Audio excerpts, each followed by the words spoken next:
For my photography students, I would like to today discuss conceptual photography and what that is. That's my first question I usually get. What does that mean? So let's talk about that first. I have a couple of projects for my Photo 2 and my AP photography course on conceptual photography.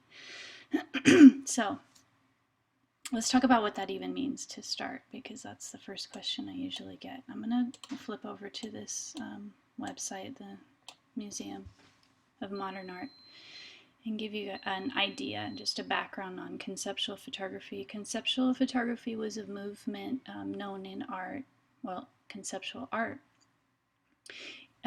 generally in the mid-1960s.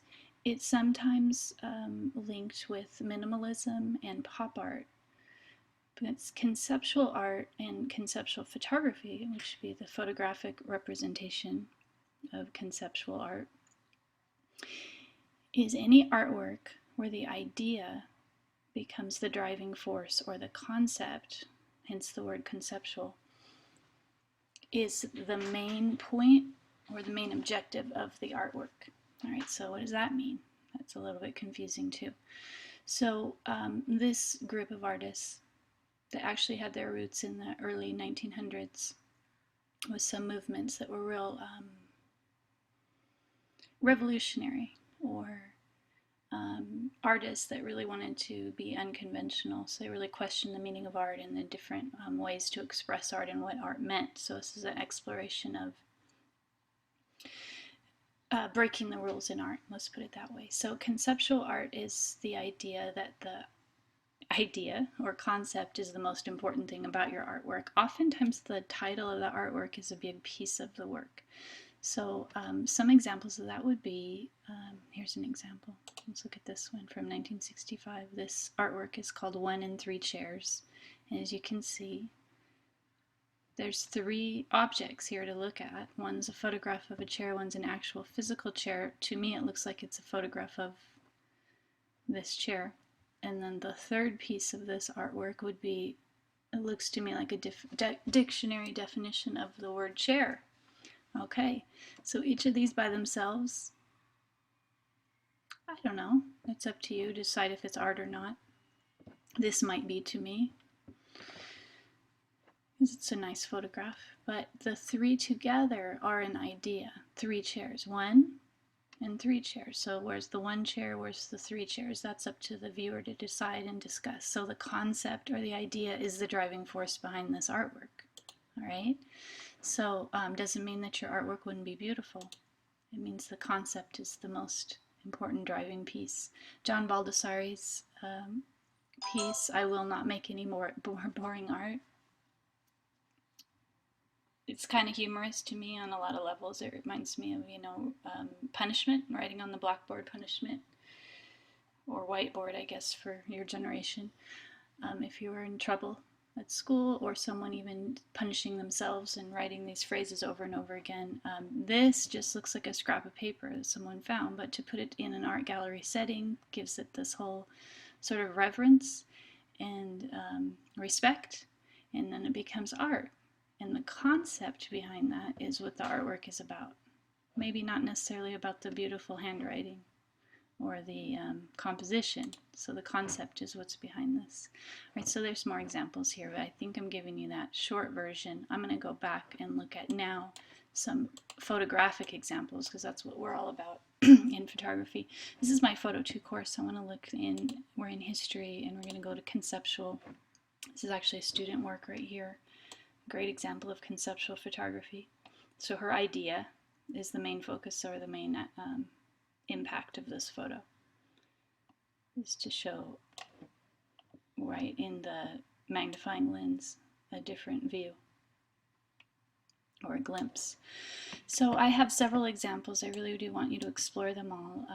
Some ideas for you, and a video on Sophie Cowley, who I recommend highly as a great example of conceptual photography. Her idea, she's a very interesting artist, so watch this video. Her ideas are the driving force behind her photographs. For example, she did a photo series, just one of many, where she followed someone just a random person. She started to following him and writing down information and taking photographs, and it became a whole piece of art, like a strange journal of her journey.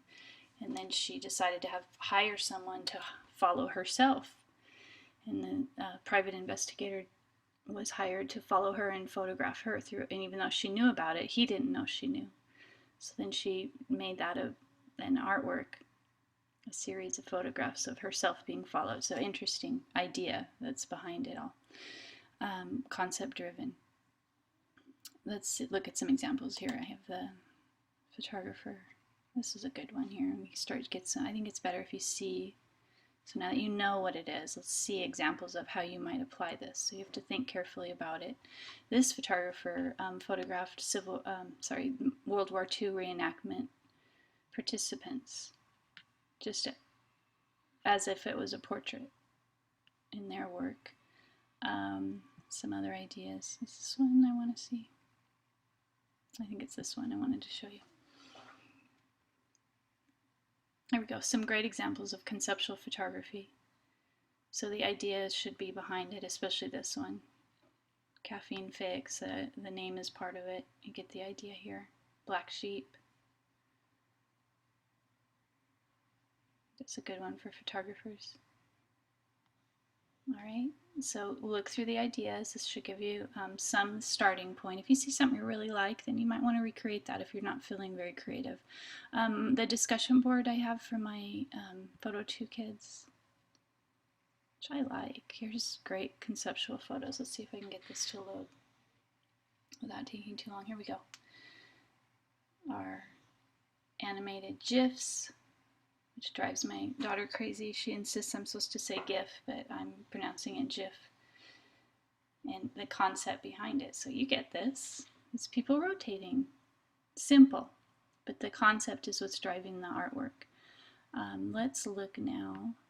Go back and look before we're done. So that's in Photo 2, but let's look at the AP conceptual and how you'll apply it. For AP, you have 2 weeks. And you're going to complete 3 photos for me. I think in my Photo 2, you're just going to you have a week to do 1. But in AP, under concentration, we're down here to week 6 and 7. And the concepts behind photographic narratives. Please look at all these artists to get a great idea of what you want to do. And the artists that I have listed for you on this link is when you go to conceptual photographers, look through these as well. There's a lot of really good ideas. So before we get to documentary, all of these artists I want you to take some time and look at. Let's look at the artist Young Lee. I love these series. So the idea or the concept is the most overwhelming part.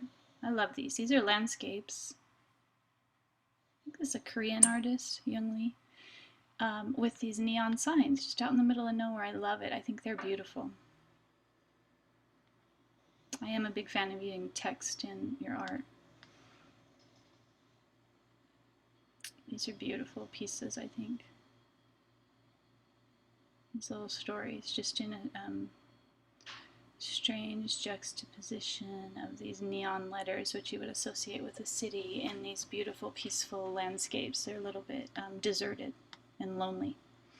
So that's conceptual art. Man Ray is kind of the grandfather of conceptual art, so read about him and look at his work. I have a short film by him. Interesting little alternative film from 1933. And a lot of examples for you in conceptual art. I want you to take your time, look through them all. There's so many. You get distracted. But for my Photo 2, I want you to really think about it. Get yourself, it's interesting. I like these crazy ideas. Think of something or look through all these artists and one of them inspires you. Just start by copying it or using it as inspiration, and then it will naturally become your own. These are interesting too. Here we go. Conceptual. I have student work to show you. Let me do that before we're done. I think it's back here in my conceptual project. I'm jumping all over. Here we go. I think it's here. Oh, of course. Course. Alright, let me try to access here. I don't know why it does that on occasion. Let's just be patient. Let's look at the project here. Oh, okay, it's working.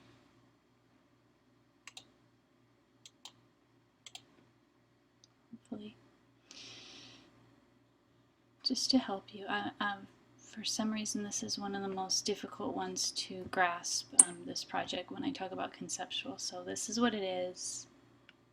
I'm not trying to make it difficult for you, but you're going to come up with your idea and then execute it. Here's some examples.